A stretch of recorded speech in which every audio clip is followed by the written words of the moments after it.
Patrice. And I'm Carly. And we're the Community Activation and Learning Officers at Melton City Council. Usually our team work in council's community centres delivering low cost or free programs for all ages.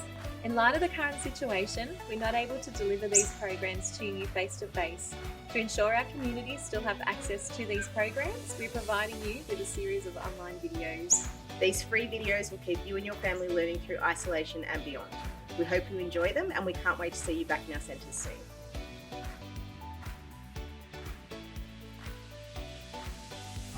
G'day, my name's Craig Castree from Edible Gardens. I'm here with the Melton City Council Learning Directory, and we're going to teach you how to do a no knead ciabatta bread and a sourdough bread as well. So with that, let's get on with the sourdough. Sourdough is a age-old bread, and unlike a normal bread that's made with an active yeast, which you can buy in supermarkets, this one is made with a culture. And the culture is a living thing, and this is one that is mine that I keep in my fridge and feed once a week at the very least.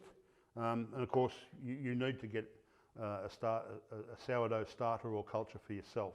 Now you can buy these, and they're quite expensive, but you can also make one, and today I'm going to show you how to make one. But before I do that, let me tell you that this particular sourdough culture is now 22 years old, believe it or not. And in some parts of the world, like the Netherlands and Germany, some of them can be up to 300 years old. They're fed weekly and passed on down through the generations, and money just simply can't buy the flavour and the culture that is in these. So they really are a wonderful thing. Now, I do something that I don't think a lot of people do, and it's a fail-safe. When I get a really good rise in the culture, I actually pour some of that off into a Ziploc bag, and I freeze it, and I put a date on it, and I do that about once a quarter, because sometimes, you know, when you go away on holidays and forget that your sourdough is in the fridge, and you know, you get home and find that it doesn't smell quite as good as it should, you may well have killed it. So it's nice to have one out of the freezer, and you don't lose all those years of hard work. So on with the sourdough starter. So you're going to need a few things. You're going to need a set of scales, a container of some sort. Eventually you want a container like that with a loose fitting lid, because these things need to breathe air. They expel carbon dioxide. That's where the bubbles come from. So, but initially you'll just need a container that's going to hold the flour, water and mix. So in the air that we breathe, there are billions and billions of yeast, bacteria, wild yeasts, that will find its way into this solution that we're about to make. And it sometimes can take 24, 36, sometimes 48 hours. Some starters I've made have taken nearly a week, but you want to get that yeasty sort of smell happening, and you'll know once that starts to smell that you're on the right track. Now, the ingredients are 100 grams of white bread flour. So put your container on the scale and make sure you tear the scale so that you take the weight off what you've put on, so that it's back to zero, and just very carefully tip in 100 grams of the flour. Now, generally I try and get as high a protein flour as I possibly can. You look on the ingredients list, you'll see, compare one to the other and just pick the highest protein flour. Generally, if you start with the very best product, you always wind up with the very best outcome. So we've now got the flour in. The next one is 1 tablespoon of whole wheat flour. Now, whole wheat flour is a little harder to track down. You won't just normally get this in a supermarket.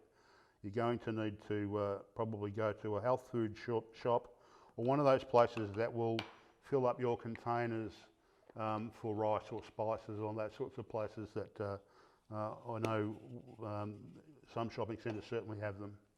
And we now need 120 grams of cool boiled water or filtered water.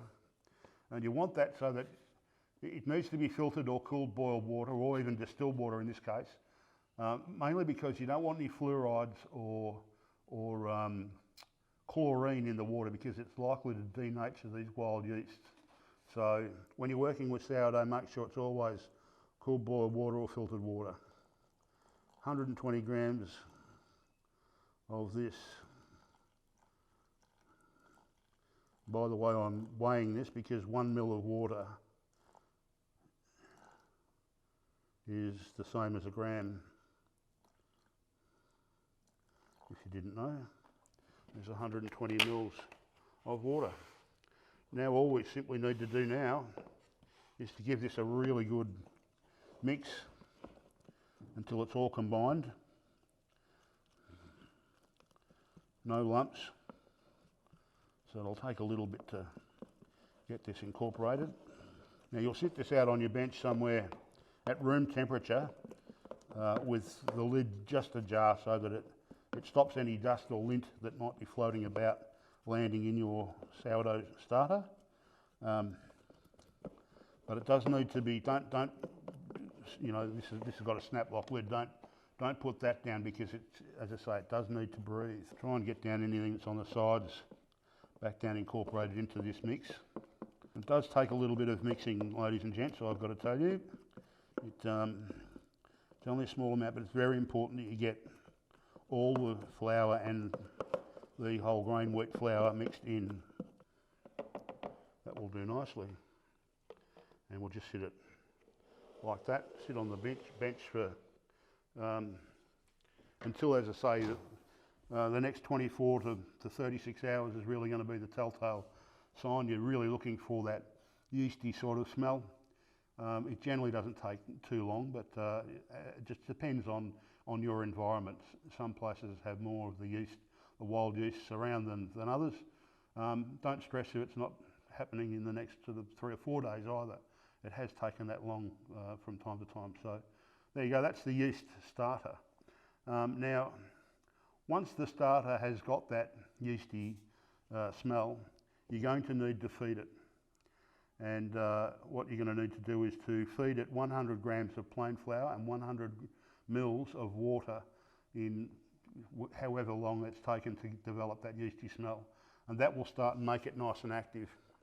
Now, what happens then is, what I do is when I feed my starters, I actually put a rubber band around the base of the jar once it's been mixed up, so I can tell how much it's risen. And the idea is to get a nice active starter with lots of air bubbles in it. And I'm not sure whether the video is going to be able to pick this up, but there's certainly lots of air bubbles in this, and that's exactly what you want. Now, once you've got that air bubbles happening, then you're going to need to feed it a third time. This time I would use 100 grams of plain flour, 100 mils of water, and 1 teaspoon of honey. Now you do that once a week if you're not using it between times to make a loaf. But it must be fed with that once per week. And what I do is I actually put an alarm on my phone on a Saturday morning, so that just after breakfast my alarm goes off and it reminds me to feed my starter. Now they say that it's bad luck to not name your starter, so I suggest you give it a nickname. Mine is George, so welcome to George. He's the starter we're using today, and as I say, this one is 22 years old and has served me very well. Makes a great loaf of bread, and provided you look after your starter and feed it like I do on each Saturday, you'll always be able to make a loaf. Now, what if you were going to make a loaf every day? Well, you were going to need to feed it every day, because the amount of starter you use will be what you're going to need to replenish on a daily basis, if that's as often as you're going to make a bread. Now, bear in mind, if you want to make a loaf for today, you should have started yesterday. So we'll get into making a sourdough loaf in just a moment. Okay folks, we're going to put together a sourdough loaf now. You will have made your starter and nicknamed it. So George, we need 100 grams of George. Look, sometimes you can pull it straight out of the fridge. You don't necessarily need to feed it beforehand, provided you fed it in that week, whatever it is okay, provided you've got enough. Now 100 mils, 100 grams I should say, not 100 mils. So I'll just pour this steadily because as you can see it's quite runny, and if you're not careful you'll have too much out.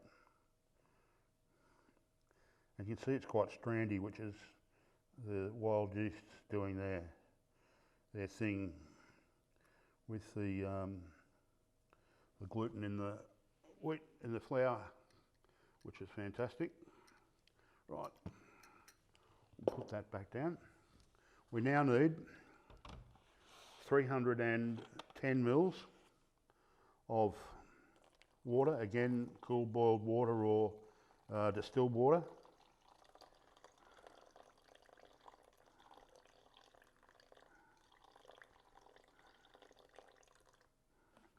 That's it, and I'll give that a bit of a mix so that it's combined. Doesn't have to be completely mixed through, but it's just to give it a bit of a start before we pour in the flour. Okay. Now we want 450 grams of plain flour.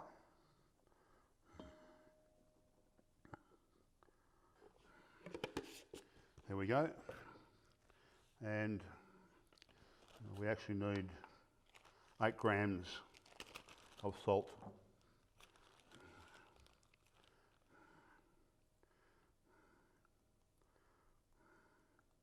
That's it.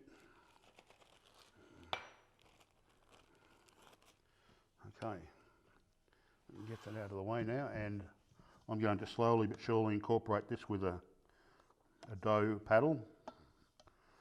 You could use a spoon, makes no difference. Again, this is really no kneading in this job.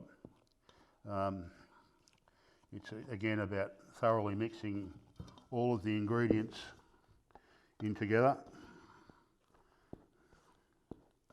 Does take a little bit, but I can remember making bread years ago, kneading bread for half an hour and your arms would ache. Long gone are those days, I've got to tell you.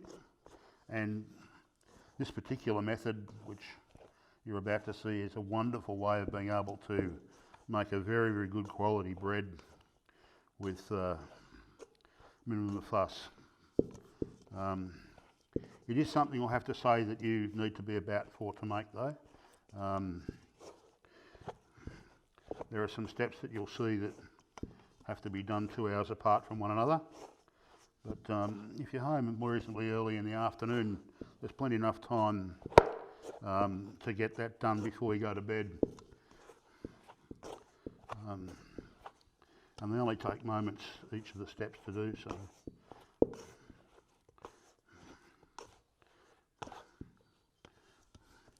Okay, so that's pretty well brought together. I'll just get this off the paddle and back into the dough.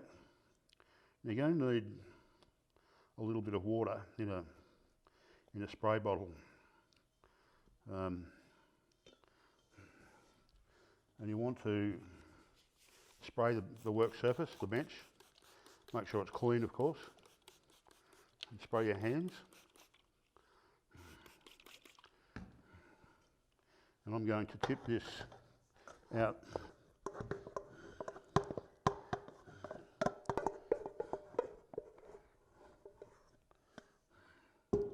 I'm going to squirt that with a little bit of water before I forget. And we're going to flatten this out a little bit.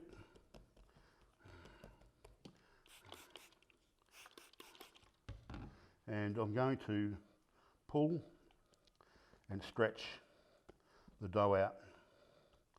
And what this is doing is it's building air and structure into the dough and stretching the gluten strands. You want to do this about a dozen or so times in each step, and that's about as much as it needs for the first one. We're going to pop that in, give it a little spray of water, and we'll pop tea towel over the top. And you need to go and set your timer for 2 hours, because that's when we'll stretch this again. We'll do exactly the same thing as we've just done. You'll find though that it's a little more relaxed. So we'll come back in 2 hours and we'll show you how. Okay, so 2 hours later, and we're ready to take it to the next level. So again, just like before, spray your clean work surface with some water, spray your hands. Again, I'm using a plastic dough paddle. I just find it easier to work with, but a spoon is okay. And I'll turn this around so you can see it.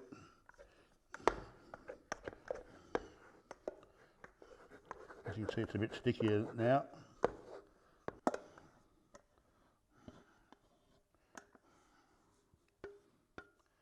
Okay, so pat this down again. So this time, as you can see, it's rested and it stretches a lot more. Oh, about a dozen times. Okay, pick it all back up again and pop it back in, and you guessed it, set your timer for another 2 hours, and we'll be back. Okay, so folks, we're back again 2 hours later, same as before. I know this is probably becoming a bit boring, but it's a necessary evil. It's really about building up that structure and those air bubbles and stretching that gluten so that we get a really good rise in the dough. So let me scrape this out for the last time with water. And it won't grow very much, not like a normal loaf of bread. If you've ever baked one before, it doesn't sort of get the same rise as a normal loaf with, you know, the dried yeast. So again, as you can see, it's now really starting to become very stretchy, which is excellent. Much easier to do now, and about a dozen or so times, and there we go. Again, now this time it's an hour rest, and then we'll come back and we'll dust the bench with flour, and we'll take it to the next step. Back again, folks. We have let that rest for another hour, and now we're just going to sprinkle a light dusting of flour on the bench. That should be pretty good. I'll take the tea towel off, and we'll scrape our dough out.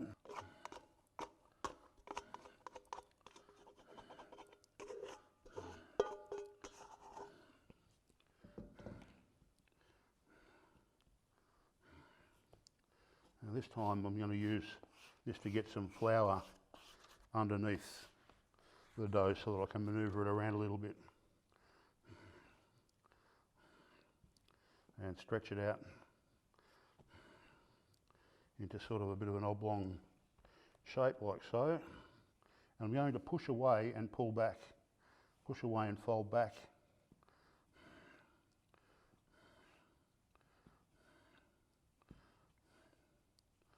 Like so. And we've got it into a bit of a log shape, as you can see. I'll gather up some of that flour now. The next thing we're going to need is something to put it into. And look, you can get these on eBay or bakery supplies. They're called a proving basket. These are fantastic, to be honest. They do a great job. But you could use a baking tray. Just make sure that you oil it very, very well. A bit of flour dusted into here.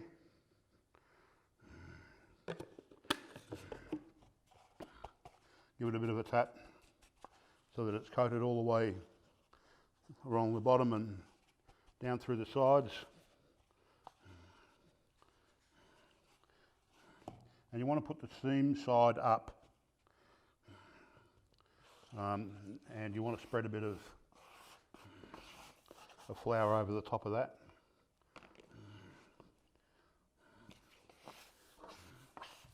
Gather up what we put on the bench. And that's it, folks. Now what happens with this now is that this gets wrapped up in a tea towel, and it gets put into the fridge for at least 12 hours. You don't actually need to put a tea towel on it, as a matter of fact. You can just put it straight in the fridge. Make sure you haven't got anything in the fridge that's likely to drip on the top of it. And sit it in there for at least 12 hours. I prefer 18 hours, and we'll come back at that stage and you'll see how it's cooked. So after having put the dough into the proving basket, we've rested it overnight in the fridge. It needs at least 12 hours of resting in the fridge with a dusting of flour over the top of it. Now, the oven needs to be at least 230 degrees, a nice hot oven if you possibly can. And I use a pizza stone. You could use a tile. If you didn't have that, you could use something like a baking tray would be okay. And you also need a baking tray filled with boiling water on the bottom of the oven, so that builds nice humidity inside the oven, and it'll give the loaf a really good crust. That'll get baked at that temperature for about 15 minutes, and at that stage then we'll turn the oven down to 190, which will complete the cooking of the loaf for 25 minutes, and that will actually cook the inside of the dough so that it doesn't become doughy and gets nice airy bubbles inside of it. So the next stage, of course, is to show you how to put this into the oven. You need a razor sharp knife when you slash the loaf.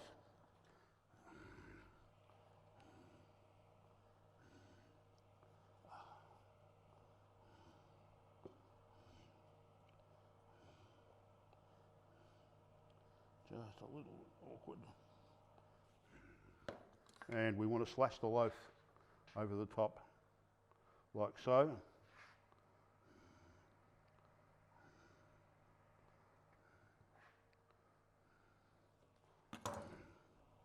And in it goes.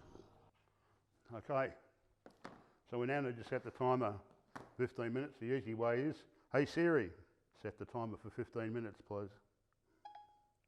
Okay, 15 minutes and counting. And in the end of 15 minutes, we'll set the timer again for 25, and we'll turn the oven back down to 190, as I said. Okay, so it's now the timer's gone off, and we have one sourdough nicely cooked. There you go.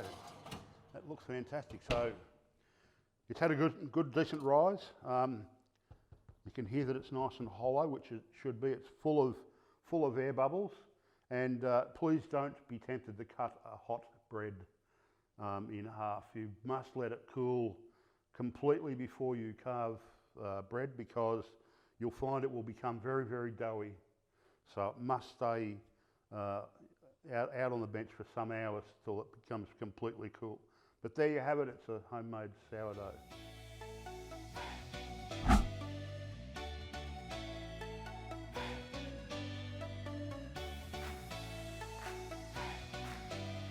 This is a no knead ciabatta bread, and it's one of the easiest breads I think that I've ever come across. And the no knead really floats my boat with this, let me tell you, because it only takes about 2 hours from woe to go. And I can't honestly believe that people don't know how to do this. Anyway, it's very simple. You're going to need a few ingredients, and they are a cup and a quarter of tepid water. That's room temperature or blood temperature water. I prefer to use a filtered water rather than water straight out of the tap. Main reason being is that it tends sometimes to be very high in chlorine or fluoride, and it can denature the yeast a little bit. So cool boiled water would be okay. You need a half a teaspoon of honey. If you don't have any honey, some brown or raw sugar would be fine, but half a teaspoon. 2 teaspoons of active dry yeast. Now, I use just a proprietary type brand yeast that you can get in most supermarkets. but please make sure you store it in the freezer. Don't keep it in the fridge or in the pantry because it will lose its potency, so store it in the freezer. 2 cups of all-purpose baker's flour is fine, and a teaspoon of salt. Now the first thing that we need to do is to get the 1/4 cup of water, the honey and the yeast mixed up in a small bowl. So let's do that now. So 1/4 cup of water, that's spot on. And we're going to need 1/2 teaspoon of honey.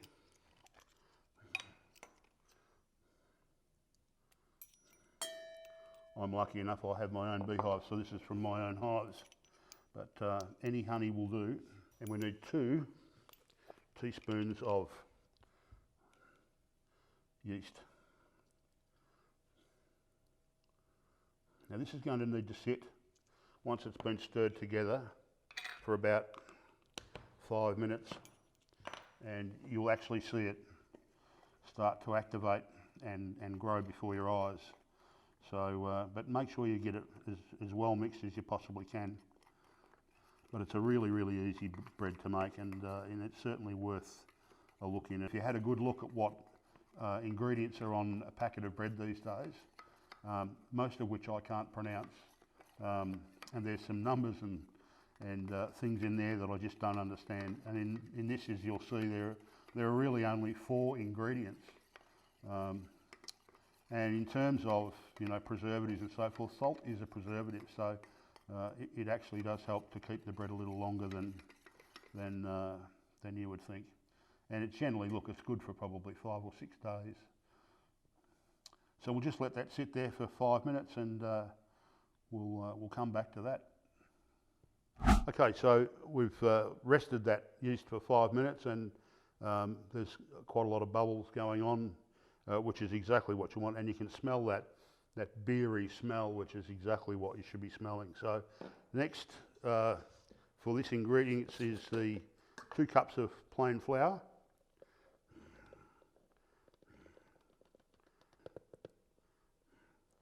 That's the 2 cups of plain flour.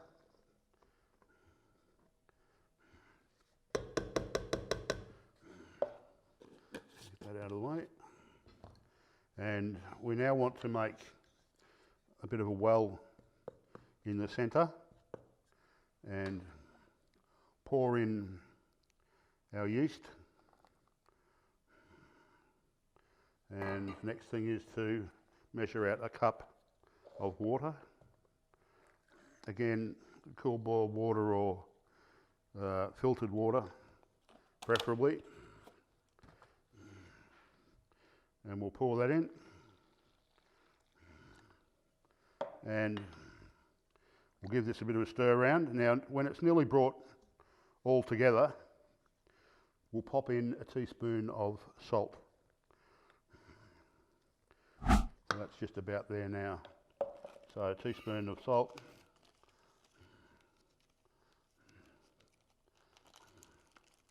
Don't be tempted to put any more salt than a teaspoon, because you'll definitely taste it in the bread, and I don't know about you, but salty bread and I don't mix. So, and really now it's just a simple case of getting this well and truly incorporated together. Get all the stuff down from the sides, and it will become quite sticky, which is exactly what it's supposed to do.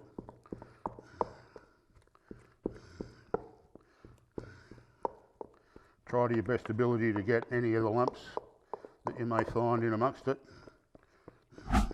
That's it. We'll cover this up, and I'm now going to put this in an oven with the light on. You'll find that the light function on the oven is a nice ambient temperature of about 25 degrees or thereabouts, and it will give a good rise to your dough. And we're going to sit that there for 1.5 hours, and then we'll come back to it and we'll bake it. There you go. I have retrieved the dough from the oven with just the light on, and as you can see, it's had a significant rise. So what you're going to need to do is to line a baking tray with a bit of baking paper, grease-proof paper, whatever you like to call it, and you're going to need to dust this with a fair bit of flour. You're going to need a decent coat of flour so that it doesn't stick, even though the grease-proof paper does help to stop it from sticking, but the flour is going to do even more so. Okay, I'm going to try and get this out with the flour side up, which is a neat trick generally. I'm not sure that I'm going to do the cameraman very many favours by turning the bowl away, but it's just the way it's going to have to be, I'm afraid. So, getting a spatula or something like that under the bread, if you can, is ideal to get it out onto the sheet, like so.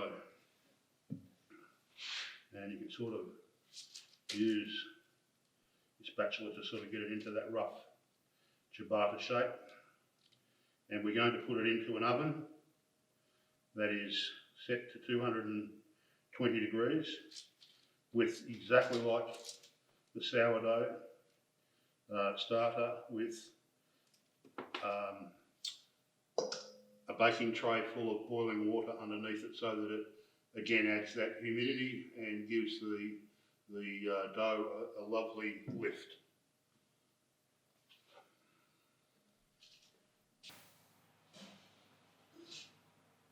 And it goes, and in 25 minutes we'll come back to a lovely home-baked loaf of ciabatta. Now the time has gone off and we have one ciabatta bread. There you go. That looks fantastic. Thanks for watching. Make sure you check out the Melton City Council Learning Directory website and Facebook page for more online workshops and classes.